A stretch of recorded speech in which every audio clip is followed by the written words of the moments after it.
diversas coisas do caminho do guerreiro aqui, que ele vai então ensinando. Eu vou pegar algumas aqui para ver se eu lembro, para falar para vocês. Reafirmações do mundo que nos rodeia.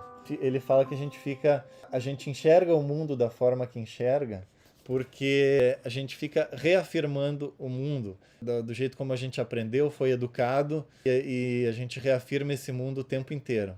Então, ele dizia que a gente deveria apagar a nossa história pessoal. O que significa isso? Uma vez uma amiga minha, uma filósofa, me disse, eu reclamava de alguma coisa que eu não conseguia mudar, e ela disse, não é porque foi assim que tenha que ser assim.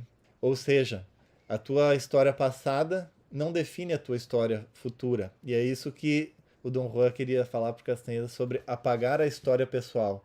Significa que você pode renascer a qualquer momento, parar o mundo, renascer, apagar a história pessoal e ter uma vida com sentido a partir do momento que você define. Perdendo a importância própria. Isso aqui é incrível. Ele diz que a pessoa que é vaidosa, ela é uma pessoa pesada, ela não consegue se mover de forma fluida e livre. Então ele ensinava que o guerreiro deveria perder a importância pessoal, perder a importância própria, se tornar leve. Ele até dava um exemplo que era ser como aquele senhorzinho no canto, varrendo o canto da sala, que ninguém enxerga ele. Ele é totalmente fluido e leve, porque ele não tem que reafirmar a sua imagem, a sua autoimagem para ninguém. A morte como conselheira. Isso aí também fantástico, porque ele dizia que a morte está sempre a um braço de distância à sua esquerda. Então, quando você achar que as coisas estão muito ruins, quando você achar que nada mais sentido, que nada vale a pena, quando bater o desespero, a confusão, você olha para o seu lado e para sua morte, que está a um braço de distância, e pergunta para ela se ela já te tocou. Se a morte ainda não te tocou, significa que ainda nada está perdido, né? Que tudo pode ser modificado, porque a única coisa que não pode ser modificada é quando a morte te tocar, e aí você vai para ou ser comido pela águia ou queimar o fogo interior. Então ele vai assumindo a responsabilidade, que eu falei já anteriormente no início ali. Ninguém pode fazer nada a um guerreiro, porque ele assume total responsabilidade pelos próprios atos. E uma vez que ele tenha considerado todos os fatores, ele toma uma decisão sem remorso, sem arrependimento, assumindo a total responsabilidade.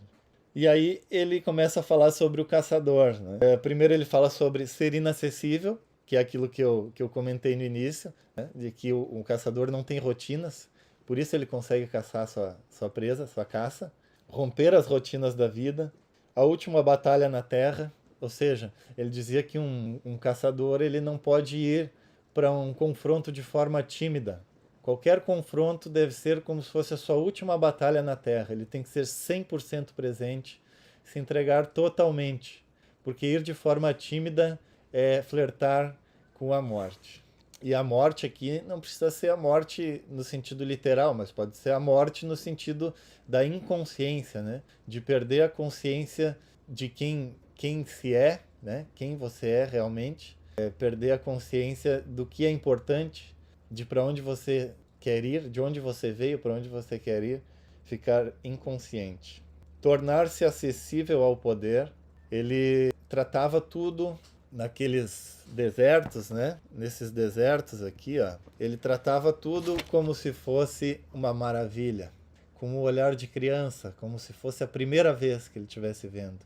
Em cada pequena árvore, em cada pequeno arbusto, em cada montanha, num vento que tocasse nele de forma diferente, uma nuvem, um animal se mexendo ou fugindo para algum lugar, tudo ele via um sentido. Em cada coisa ele via um sentido, um augúrio, como ele chamava, e o Castanheda, que era estritamente intelectual, para ele, no início nada disso fazia sentido, isso deixava o Castanheda louco da vida. Só que com o tempo ele foi entendendo o poder do modo de vida do Dom Juan, o poder do modo de vida de um guerreiro xamã, onde nada é por acaso, onde tudo tem um significado, tudo é uma oportunidade para ganhar mais poder pessoal, para ganhar mais experiência, para ganhar mais brilho no olho, mais significado na vida.